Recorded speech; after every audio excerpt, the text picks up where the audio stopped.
From shamans to scientists, mediums to masterminds, cannabis to LSD. Spark joy, spark curiosity, and spark a joint. Because you're listening to Budding Mind. Budding Mind. Aloha, friends, and welcome to the Budding Mind podcast. Today's guest is, I'm just so excited. I'm over the moon, quite literally. We have Craig Campobasso, who is an award-winning filmmaker, Emmy-nominated casting director, and plot twist of the century, people. He's an extraterrestrial expert and author. With titles like the Extraterrestrial Species Almanac, The Ultimate Guide to Greys, Reptilians, Hybrids, and Nordics, and his book, The UFO Hotspot Compendium, All the Places to Visit Before You Die or Are Abducted, Craig is well-versed on all things interdimensional. He's even shared his knowledge and experiences on the History Channel's Ancient Aliens and the Travel Channel's UFO Witness. I could not be more excited to hear how all of this came to be for today's guest. So without further ado, please join me in welcoming Craig. Hey, Brooke, how are you? Hi, I'm doing stupendous. How are you doing?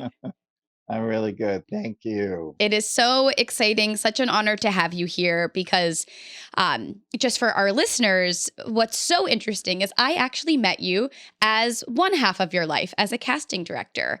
And yes, and came into your orbit, hopped onto your email thread, and I came to find out that you are like a speaker and an expert in these realms of the most intergalactic and far out, and you somehow touch on two very strong interests for me, acting and aliens. So yes, I would love to really start off with talking about the latter. So how did aliens become of interest to you? You know, I've read a little bit about your story, but I would love to hear in your words about your spiritual awakening and coming online to the possibility of other beings existing in this universe. Well, first, I'm going to just tell you a quick little story that will sort of compartmentalize it all, right? My mother told me when I was 12 that I had a biological father and that my father was my stepfather, right? And I'm going to just really make this a shorter story. But through a genealogist, I found my biological father in 2019 at the end. He had passed away. I went to the cemetery where he was buried, and I asked them at the front desk if they had a name of the person that called when his body was brought in, and lo and behold, they did. I looked the guy up on the internet, and he lived around the corner from me. He was a gentleman in his 70s, and I wrote him a letter. I put my picture in there. I told him my story. He had a different last name than my bio father, and his son called me a few days later. Long story short, I went out to dinner with his son and with my uncle, my newfound uncle. And my uncle just sat there like staring at me with this big grin on his face. He was like, "Oh my God, you look so much like him. Oh my God, this is just crazy." And so they proceeded to tell me everything about him. And about an hour into the conversation, my uncle says, "Well, your father was in the Air Force. Oh, and by the way, he was in Project Blue Book." You're kidding. And I literally, my jaw dropped. That was the last thing in the world I expected to hear, right? And then he said, and then when he left Project Blue Book, or when he left the Air Force many years later, he came back to Los Angeles, and he ultimately became the head of construction at Warner Brothers for film and TV. And I'm like, okay, wait, I write about extraterrestrials for MUFON, the MUFON Mutual UFO Network. My father was working with extraterrestrials with the government and Project Blue Book. I'm a casting director and filmmaker in the film industry, and here my father was building sets Wow. at Warner Brothers, right? So, such a strange, incredible dynamic. It's amazing, though. I have a whole newfound family, and so that part of it's great. And But that all happened, you said, in 2019. So this is just 19, fully confirming when your identity. when I was writing this book, Come the on. Extraterrestrial Species Almanac, right? And so, of course, um, I dedicated the book to him. This is his air guard picture. Wow. Yeah, and in seeing pictures throughout his life, we looked pretty much identical through most of the pictures. When we were young, we were literally carbon copies, except his nose was a little different than mine. But anyway, but my stuff came about through just having a major spiritual awakening at age 26. I didn't even know what that was, but it's like you just suddenly become aware, you become awake and aware, Mm. and you start your spiritual path, gobbling up all kinds of information, which led me to, oh my God, what's out there? Right? And so I started, really delving into that information, getting into the whole UFO community, meeting ufologists, researchers, going on investigations with them, meeting abductees. I went with an abductee who took me around to all the places where he was abducted, and when he came home, how they were coming out of his backyard Whoa. through the forest, coming towards him right after the abduction. And I was snapping pictures as he was talking. It was dusk, and I actually caught one of them on film. No way. Yeah, Wow. one of them on film, and I put it at the end of the book, in the end of this book. Um, so there is just so much, and I've met with so many people in higher up positions and things of that nature, and I remember one of them looked at me and he said, "Pretty weird being awake, isn't it?" And I'm like, "Yeah," because the more you learn, you just keep saying, oh, there's so much more. And that was strange. And this experience with this person was so out there, and, all of that, that it's, the stranger it is, a lot of them told me, is that you can multiply that by as many umpteen times, and there is even stranger, weirder stuff out there And so that they've seen. so strange as an adjective, is there or was there any fear or trepidation for you when you began this journey? Because some people, when they're embarking on a spiritual awakening, it can look like yoga and meditation and traveling to the Right, Himalayas and right, connecting with the beyond in this way. For you, it was more of a journey to communicate or to experience right. with Yeah, interdimensional beings. So is there yeah. any There was no fear at all, because everything I experienced was this unbelievable, unconditional love where hmm. your body just starts radiating nirvana when you're in the presence of seeing these beings, right?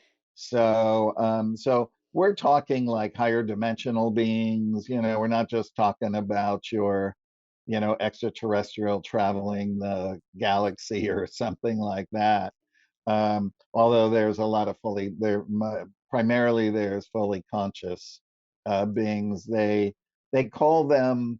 the higher beings call them the experimentals Hmm. because they're still experimenting with physicality, with hybridization. They're uh, doing all different kinds of things and creating different creatures, different animals, plant life. Um, And is that just still a league beyond humankind? oh yeah, oh yeah, it does, it does, yeah. It does. Interesting. Yeah, there's a lot of amazing different things out there that seem like science fiction, but um, when you get into meeting contactees who are having face to face with extraterrestrials, even with beings that are not human, that resemble more of, like, for instance, there was a contactee in contact with a race called the Yargans, and their skin was like a seal's, and they were at one time aquatic creatures, and now they're land dwellers, but their faces in a way resemble a seal's. They're a little different, elongated, have a little, ears that kind of come up a little bit there, that kind of thing. The guy actually had artists sketch them. um, I did put them in this book, Okay. the Yeah, I Yargans, cannot wait to because I dive into the almanac. yeah, it's so fascinating. I mean, yeah, and by the way, in the back of the book is a place where if anybody's interested in arrays, where the resources were were from the real contactee books. So I tell you what the book is and where you can go and buy it because they're all out of print now. Wow, how interesting. Yeah, It's like yeah, the records of books. Um, yeah. so when you're talking about contactees, a big curiosity that I have is what inspires an extraterrestrial entity to communicate with a human, and what does a human being have to do to experience that contact? Is it random, or is there a greater reason why one person might be abducted or communicated with or see a UFO rather than another person? Well, we're going to talk in the benevolent realm Yes. Okay, first, great. right? So, are you familiar with the concept of a star seed? Yes. But Okay, could you so explain that for our listeners? I will. I will. Starseed is a very advanced soul from either fourth, fifth, sixth. It could be the dimensions going up. They can step themselves down. When they're really advanced, they can just shave off a portion of their soul and have it incarnate into a earth being, right? Into a newborn baby if they want. And then their purpose in life is to raise consciousness, to raise their own consciousness, to go on major spiritual paths, because when they raise their consciousness towards becoming fully consciousness and learning about duality, right? It's like taking the light and dark within yourself and putting a equilibrium, that when you start to work from your heart instead of your mind, it's the merging of the heart and mind, because the ego is just the mind, right? I want, for me, right? It's all singular. When you become heart based, you really work for all of humanity and then for all of universal humanity. So a lot of star seeds are visited by the race that they originally came from, and they help them in the waking process, and they help them to awaken to their spiritual nature and open them up to the cosmos again. And so they're sort of like these silent Mm. teachers that are guiding them along the way. And then sometimes, if the soul is advanced enough, they will probably reveal themselves to them, like many, many people have had that as well. And then they know to learn. And then once they're on the right trajectory, then they just leave them alone and they still watch over them, right? And that kind of thing. And there's many other watchers who watch over them as well. And Hmm. and then in the context of a negative abduction Great. Was going to ask is this. yes. The not so So raise benevolent forces. not so, yeah, exactly. And these are races. There's so many different things of why they do it. Some races went into like we've all seen a million different grays, right? There's so many categories of gray species that it's mind-boggling, right? There is as many gray species as there is human species out there in the universe, right? Some are tiny, some are like 3 feet, some go up, up, up, up, and some are super tall. You just don't know.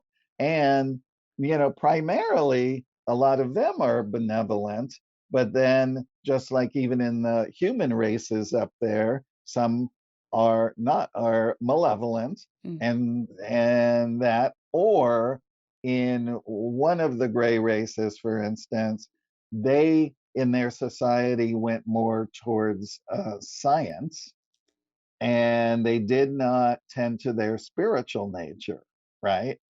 So what happened was is everything started degenerating, and they could not produce offspring anymore, right? So um, what they did was is they started cloning themselves, and then after a while, the cloning was not really going the way that they wanted, because they weren't living for they did not have very long lives.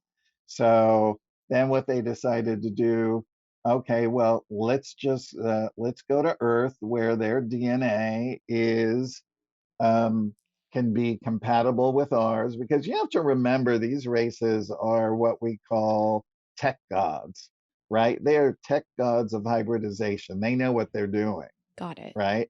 They're very advanced in that way. And so they started then abducting people and taking their genetic materials, their DNA, that kind of thing. Sometimes they would make women become their incubators for at least, they would take the babies just under 3 months, because the purpose of that was they had to wait for the soul to attach Wow. before they brought the body back on board, and then finished in um, in tanks, their embryo tanks and that kind of thing, until the child was born. And then they would bring that mother on board the ship to hold that baby after it was born, because they realized also, after starting that program, that those um, children could not survive unless they had the mother's touch, Hmm. actually. So they would bring them up periodically. I have met so many women who have had this experience, I mean right? that So it is traumatizing. I mean that's totally, totally. And especially when you don't know what's going on. So here's the difference, right? The difference is they did not ask permission to rob them of their genetic materials, hmm. right? So um, in in benevolent cases, if a star seed wishes to give up their genetic materials for an alternate program of building uh, half Earth, half extraterrestrial humans, then they do that before they come in, and they still may be traumatized if they remember it, but after a time, they do realize that It was they in had service of agreed to something. it. It was in service of something, and that kind of thing. I'm I'm good friends with Yvonne Smith and Barbara Lamb, who have done, just like Bud Hopkins did before he passed, they have done thousands and thousands of regressions, Wow. uh, taking people back to their abductions, even to past extraterrestrial lifetimes and things of that nature. And Yvonne has told me as well, she said, at first it is very traumatizing for them, but then after a while, they sort of ease into it and they understand it, right? And they understand uh, The purpose. what the purpose of it and what's going on. Um, and then interestingly enough, there's another race called the Sasani or the Essassani, and they were sort of in the same boat. Um, and they came to Earth from 300 years on a future Earth, right? And and then started commingling the DNA, and they're very advanced beings.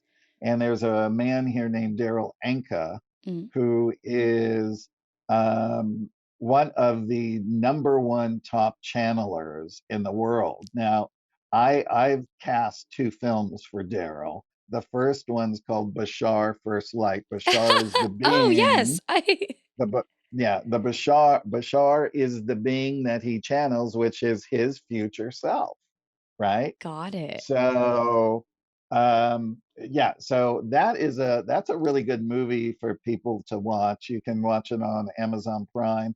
And then we made a cute little sci-fi movie about an alien girl coming to Earth and getting with like uh getting with a guy and trying to teach him stuff where he kind of um looks down on, like, how's a woman know this stuff, Oh, that great. So kind of stuff. even great. Yeah, Love that. yeah, Alien, human, exactly. women Yeah, are lower on the totem there pole. you go. Just kidding. Yeah, well, But no, she's not lower, she was the higher got it. one. Okay, But okay. But that's the called Alienated alienated, on Amazon. Yeah. the way that you speak about these abductions and uh, women being used as incubators for hybridization projects of extraterrestrials, you speak about it so matter of factly. What about when you encounter people who are like, it's just too far out for my comprehension? I can't. Like, how do you level with people? And how are you, Craig, balancing the worlds of like a creative Hollywood industry and then this like true, like consciousness shifting path? How are you commingling in these Well, realms? Well, remember, it's not just women. Men, sperm, Okay. and other genetic stuff is being taken too. Okay. So, No one is exempt. yeah, nobody is safe in that zone. But look, I look at it this way. The world is waking up more and more. I get so many emails from people who say, look, I'm just embarking on my path. I'm trying to learn as much as possible, and I'm open. And I always say to everybody, look, if this is just not in your realm of science, just like the TV, turn the channel, Hmm. right? And maybe someday you will want to know a little bit more and you can go into it. Now, are there hardcore skeptics who will fight you to the bitter end and, that kind of thing? I mean, it's funny, some people will say there is no extraterrestrials out there. That's it. you know, um, Boring. End of story. When you die, that's it. You're done. That kind of thing. And so when people are in that sort of thing, I usually say, "Do you believe in God?" and see what their response is. And most time they will feel shamed to say yes, even if they don't. Huh.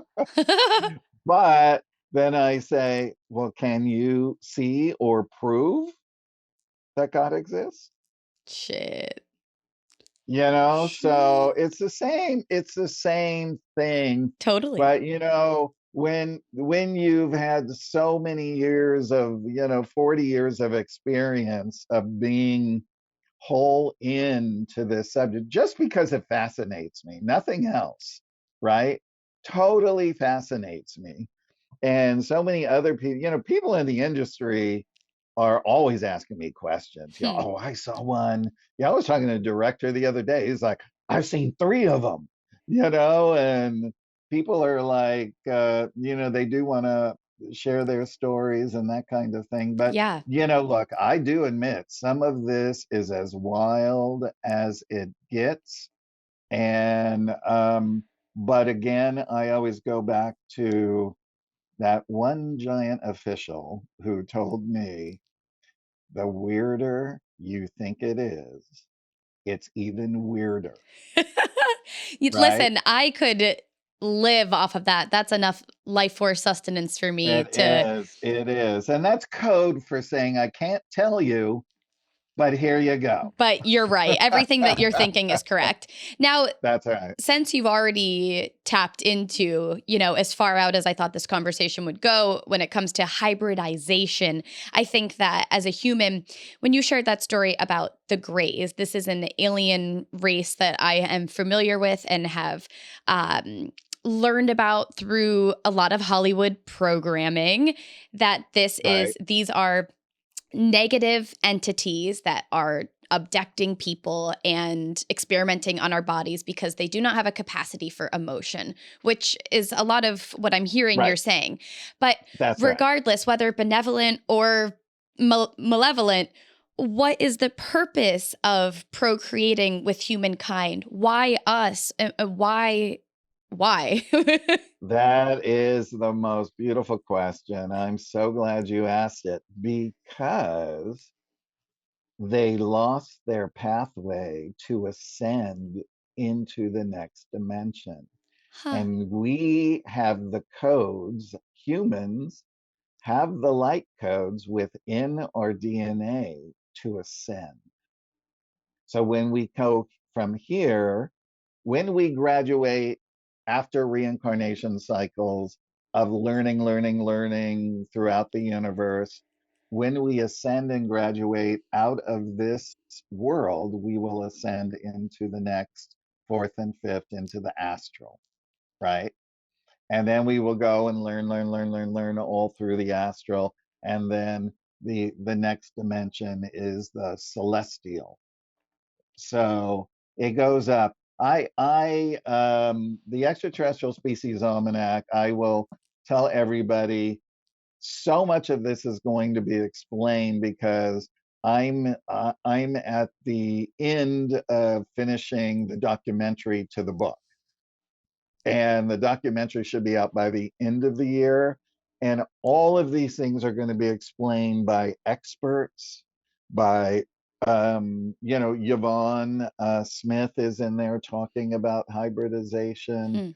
Hmm. Um, and there are the real contactees who have had face to face, have been on board craft, and they'll be talking about those things. Some of them took pictures of them, which we will be showing as well. And how does that work? And Because I'm under the impression that if you try to take a photo of something from another realm, it's not possible to capture these things. well, it's because they're off the ship when this particular contactee took them with a Polaroid camera. Yoo-hoo! So yeah, when you're on a craft, it's all of the waves. Nothing, you can't really take a picture or you can't film anything because of the high energy that's going on. It just affects the camera. But if they're out of the craft, or on a base or in one of their underground bases, then he was able to take photos. And why is through all of your literature, through your documentaries, your appearances on TV, why is this information important to you to share with people? Well, because disclosure's coming. It's gonna be disclosed, and it's really coming through the people, right? And this movement is getting so huge. So when it happens, people will have a book to go to see who these beings are. Who are the good guys? Who are the bad guys? Who are the neutral guys? Right? Um, and then in the UFO Hotspot Compendium, this tells stories of places where there are the most UFO activities, which most are benevolent, but some you don't want to go there, right? Interesting. It's quite, yeah. They're the beings uh, are very malevolent, And I guess very just as you very. described, just like human beings, there's some people on earth that you Yes, don't want to fuck with. So that's definitely right. makes That's sense right. to have a protective sense around communicating with things far Yeah. beyond your comprehension. And can you share a bit more about disclosure? What is this and why is it important and how will it change things? Well, disclosure is really the uh, there's a gentleman named Steve Bassett who's been around a long time. He has been working with our government, with top officials, uh, to have our government disclose that extraterrestrials exist, right? Um, but the cover up began so long ago, and with Roswell, and there was even things before Roswell where things got covered up, and then they started doing propaganda and making silly uh, films about extraterrestrial, all the saucer movies in the 50s, and doing propaganda about flying saucers. So everyone thought it was a joke, Hmm. right? And that's what they were trying to do. There was even a gentleman um, that is said to have been hired by the government who, every time somebody came out with a contactee story or whatever, he would swoop right in and he would be interviewed to say, oh, that was swamp gas. Oh, they didn't meet anything. They're a liar and they're Right. That was an this. And, electrical you know, explosion. yeah, and so there's just all those kinds of things. But you know what? Everybody has one of these now. You can't say it doesn't exist with the millions of photos of craft and beings being caught on film. I caught one on film, right? I caught one on film. So other people are catching For them on film, sure. And why so. do you think that the government, the global government, made a misstep when these cover up initiatives were put in place?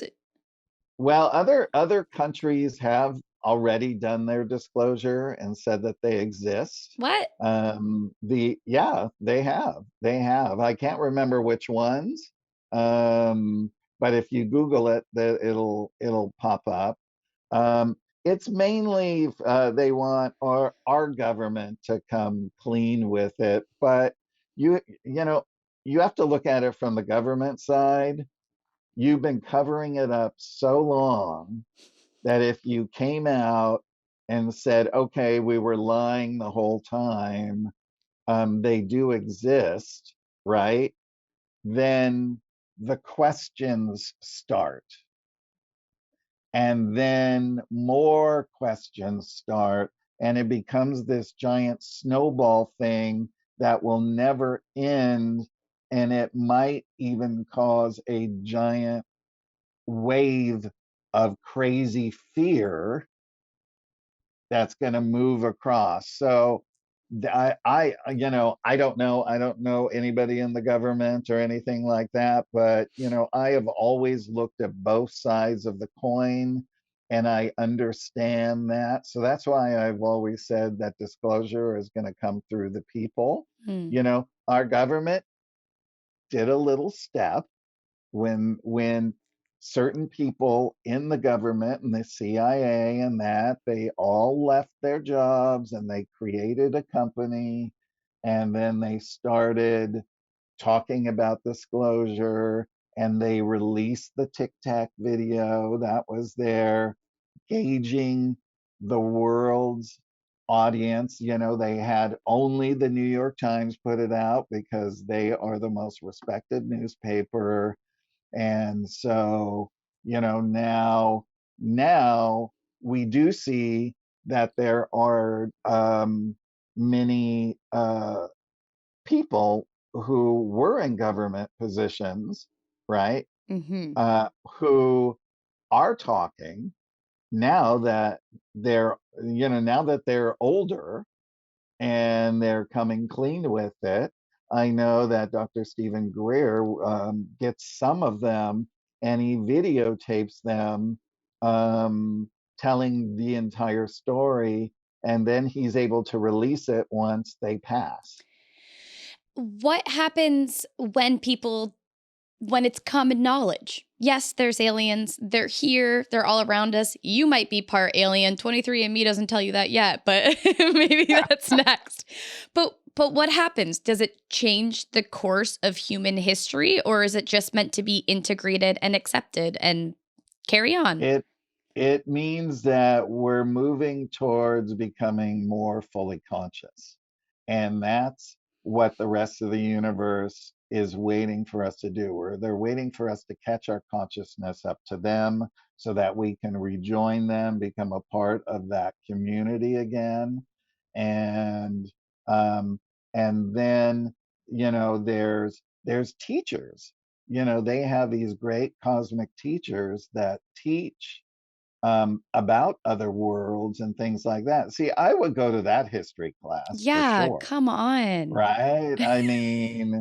I mean that is just amazing. I mean, one contactee told me about a woman who does teach.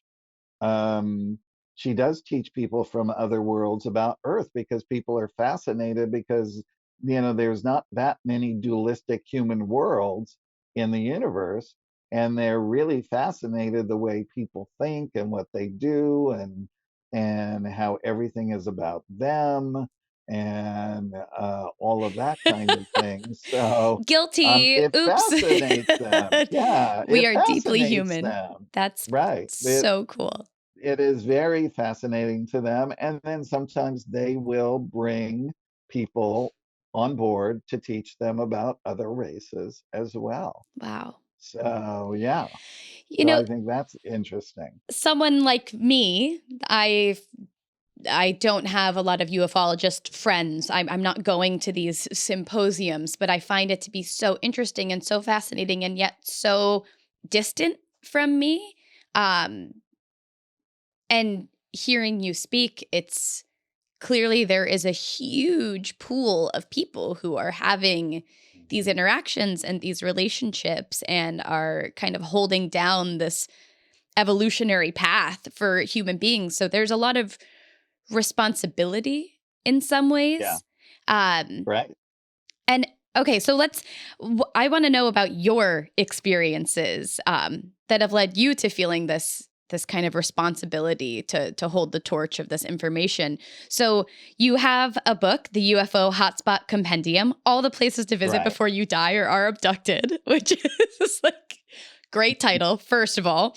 I know. I know. The only thing I came up with in the title was compendium, and the publisher came up with the rest. I was like, oh, that is just let that subtitle, I said, is the best subtitle. Yes, well, totally Yeah, dig your word choice. That one word was a powerful yeah, drop in there, Craig.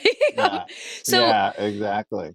have you said you've seen UFOs, you've captured it on your phone. Yeah, Can you share with me a story and how that might have led to the sure, creation of this book? sure. So the creation of the book came about when the publisher said we want to do a follow-up book because the ET Almanac, did really well and is still doing well. The other day it was in the top 10 again. I think this morning I looked and it was like number 20 out of like all the books. So that's amazing that it's, just kept this momentum going. And but they said, we want to do a bucket list of places where people can go and see UFOs. And I said, well, how are we going to do that? And they said, well, we'll have the head of MUFON send out a letter to all of their state directors and have them nominate the best places. So they did that, and I compiled them all. Of course, I had a few of my own that I added in there, that places that I had been to, one that was terrifying, and others that were elating, Hmm. places to visit. And then, the elating place for me, that I had heard about for a very long time, was a place called the Integratron, which is out in the Yucca Valley, Yes, right? Yeah. Have you been there? I have. Oh, good. So you know what Yes. an incredible place that is. Now, did you go out to Giant Rock when you were there? No. No, Okay, just to so the structure itself. all right, so Giant Rock and the Integratron are synonymous with each other. Got it. Okay, because they're only 5 minutes away from each other by car, over dirt, right? Uh-huh. Little hilly, but you can still get out there by a car. And so Giant Rock was a place where George Van Tassel bought the airport at Giant Rock, and it was just a little airport for little planes coming in and out. And they built a little restaurant, and the former guy that ran the airport, he had dynamited under Giant Rock and built a home.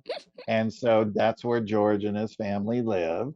And I'll really capsulize the story, but if people are interested, I've got the full story in the UFO Hotspot Compendium. And anyway, so one night, so he went out there because he wanted to find more of a spiritual life and commune in the desert.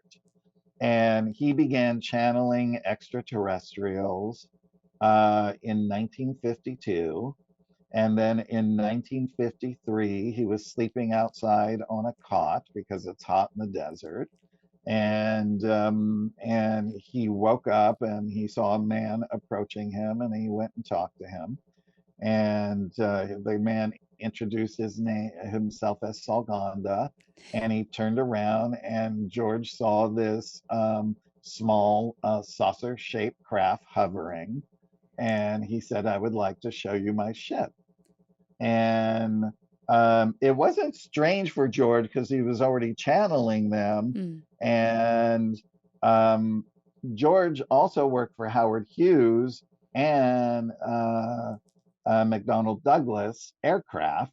So he was very fascinated to know how it worked and all of that. And anyway, the guy was 5'6". He had short blonde hair, wearing a suit, as like a spacesuit, like we normally see.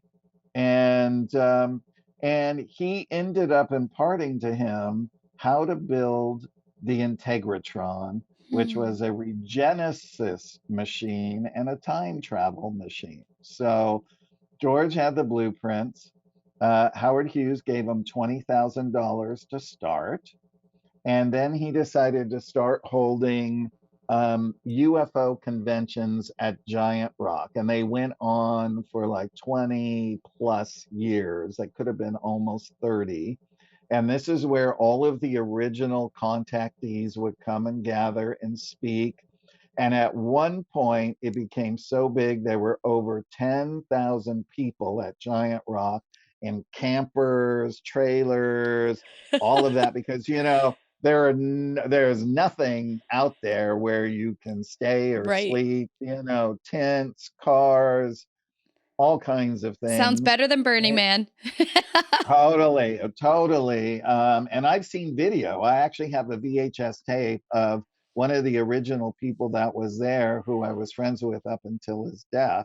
that he videotaped it all when it was at its height, Hmm. and it was really amazing. And on one particular um, conference that they held there, they had a sheriff who wanted, who was not a believer, right?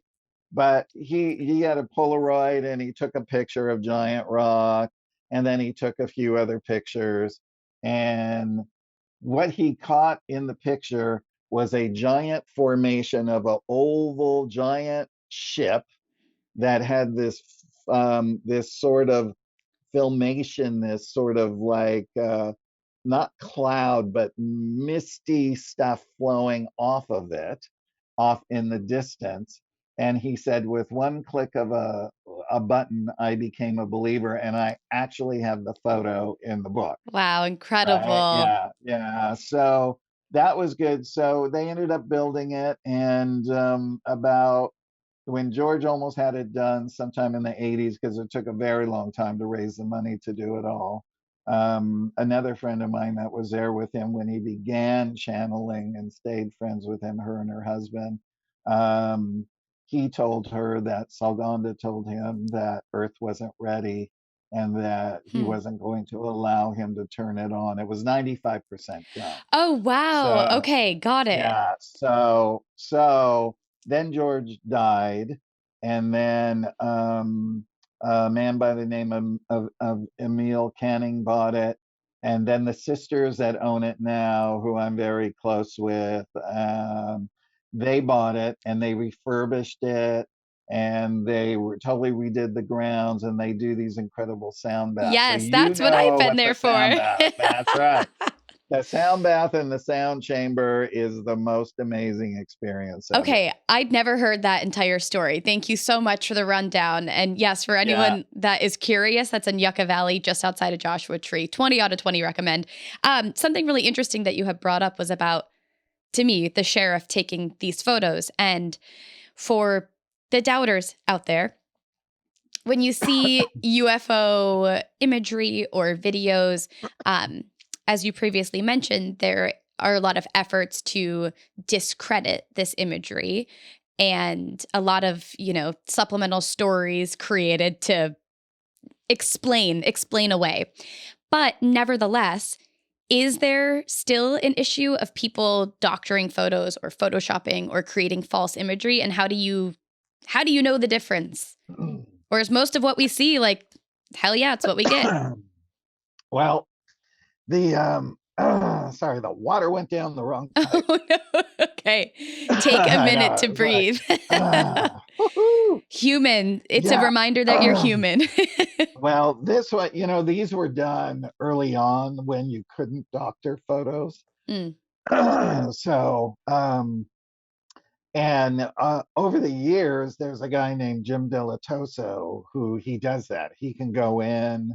I'm friends with him. He can go in and he can tell if a photo's been doctored or not, got it. right?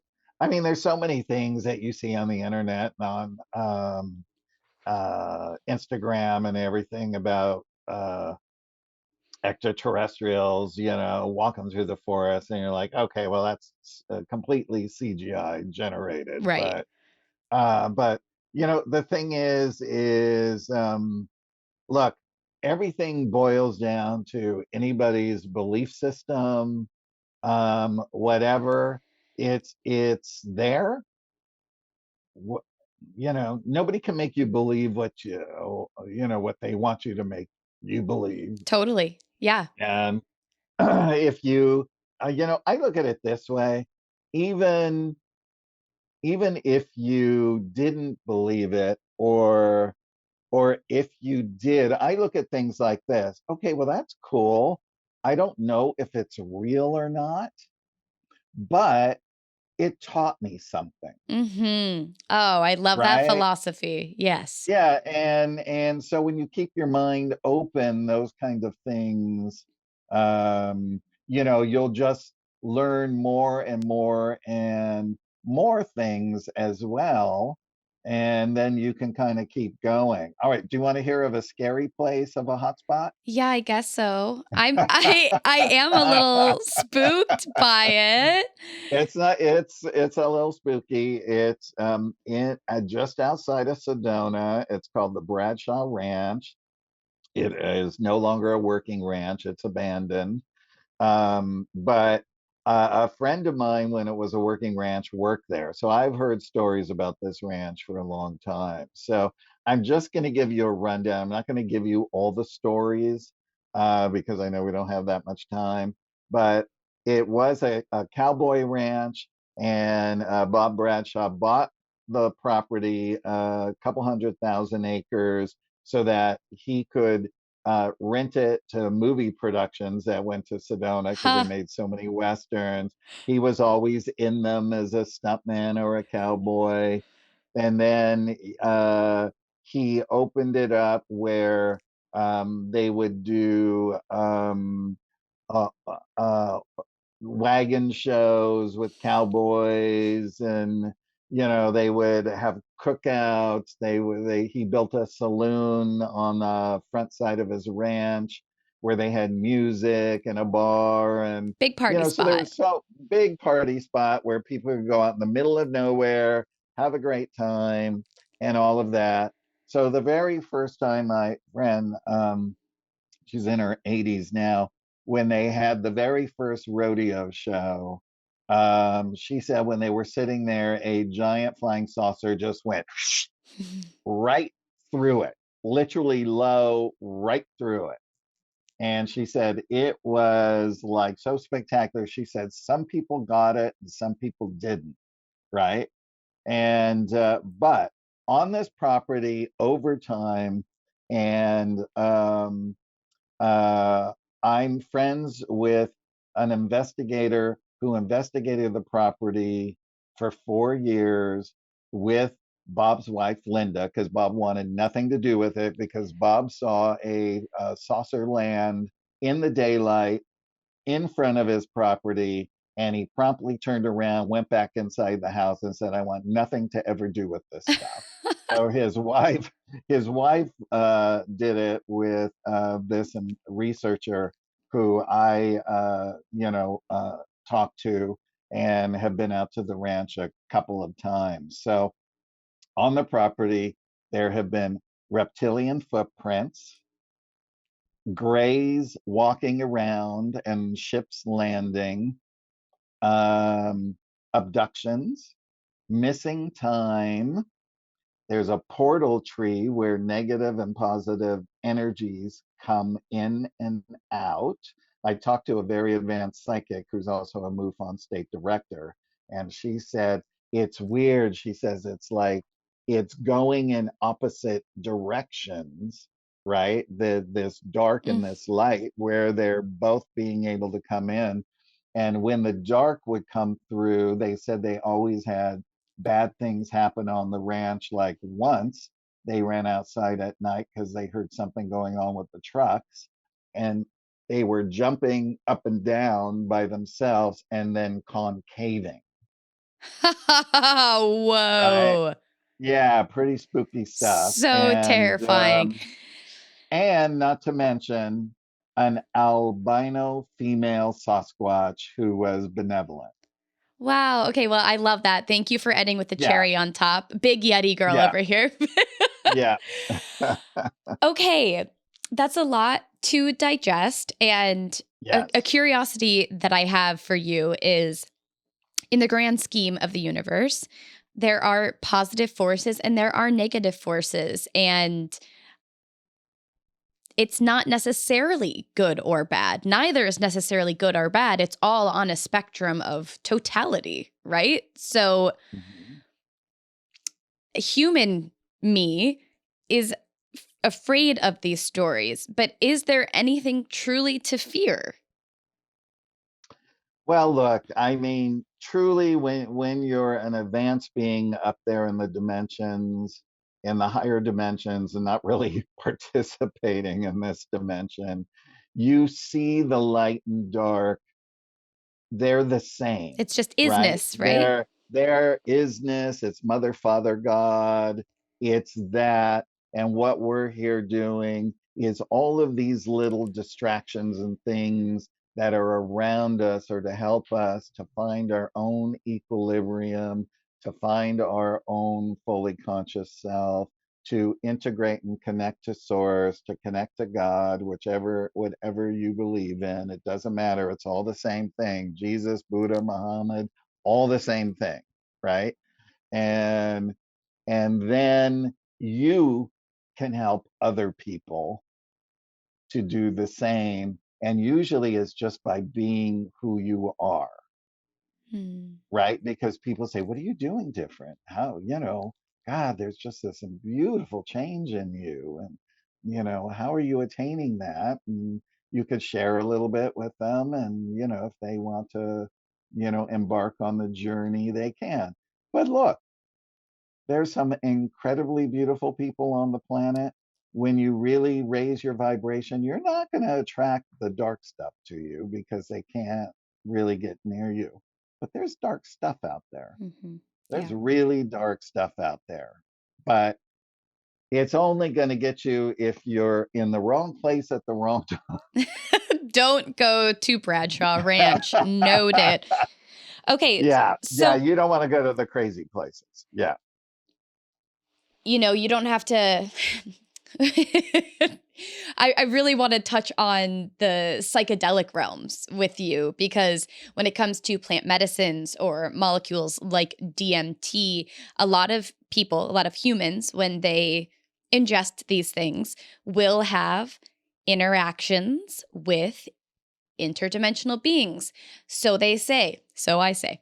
Uh, Particularly DMT, it is something that is very, very often reported of people having interactions with entities, visiting other dimensions, feeling like they've landed in a space that maybe they're not supposed to be in. And so I'm curious from your point of view what you might think about these stories, and are psychedelics potentially a portal, another portal for communications? Well, I've never had to do that. It just came naturally. So I've never done any of those things. I have had friends do God, what's that thing when you go to Peru and you drink Ayahuasca. the ayahuasca? Yes. Yeah, they did it and they're like, yep, never again, never again. I mean, there's a lot of unpleasant things that happen in your own body, we'll just say. Oh, yes, of course. And yeah, yeah. And then and are you going to be able to handle whatever trip it's going to take you on, right? And because everybody's trip is going to be a little bit different. So I think it depends on the individual and if it opens up a window or a doorway. But again, you have to ask yourself, is it opening it up for the light, Hmm. or are you opening up a window for dark stuff to seep in? Hmm. Yeah. Right. So And all so intention. that's why I myself would never try it, because I would never open those doors because my doors are right into the light. Although I've learned a lot about the dark and I've been taught a lot about the dark, and uh, and when you kind of understand it in, I guess, in a not in a physical sense, but more in a spiritual sense, you know how to disarm it, Yes, to right? navigate. And to navigate it, and you can navigate it through also your physicality, but you have to really have been higher. Your spiritual path has had to really increase a whole lot more. Yeah, certainly not Uh, anything to be taken lightly. I appreciate right, that right. take on things. Yeah, And yeah. another big question for you. In the grand scheme of potential lifetimes, you had mentioned that you can be incarnated into a human being. And in a past life, I could have been a Venusian. And I could also, like, could I simultaneously be existing as a Lumerian? Like, our souls, or I suppose the pool from which we come from, is all the same for all life beings, for all malevolent and benevolent creatures. Yes. Okay, that's what I want to Well, know. it's all right. I'm gonna just give you a little bit here. So, um, all right, give me the question in a simpler term again. So I guess the Oh, the the source, yeah, incarnation. is source the The same for all incarnation. beings? Source is the same for all beings. The the master teachers say that the universe was born from one primordial atom. We are all that same energy. We are all made up of the cosmos, and so that's where the saying uh, "the many are all one," or one is in the many, because everything sprang from that. Now, are we all equal on this world? Well, we're not equal in terms of how we perceive ourselves and status and all of the different things that that are these incredible tools for us to learn about one another.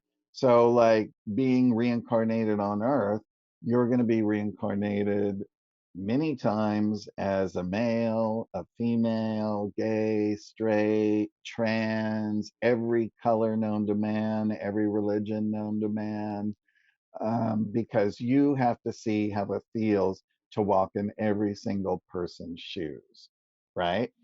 Now, the thing is when you have very old souls, those souls can split off into seven different entities and experience either on the same planet or on other planets, right? Like I have a friend um, who, one of his soul splits, he knows on this planet who's a woman, and they're from the same soul, and they just know, it's just an innate knowing, and they both know. Like, can we prove it? No, but this is what they think. So, and what's interesting to me is one of my master teachers told me that, because you think about, okay, if you're an immortal being and you are the same person for eternity, right?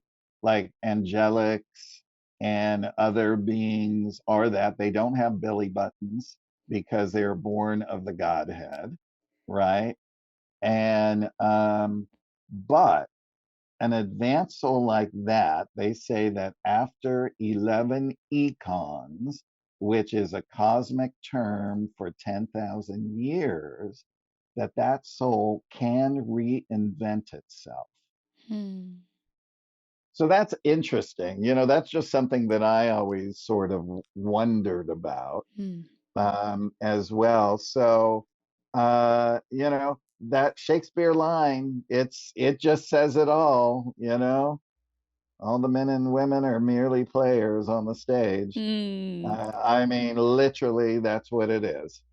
The complexity is potentially not meant to be fully grasped.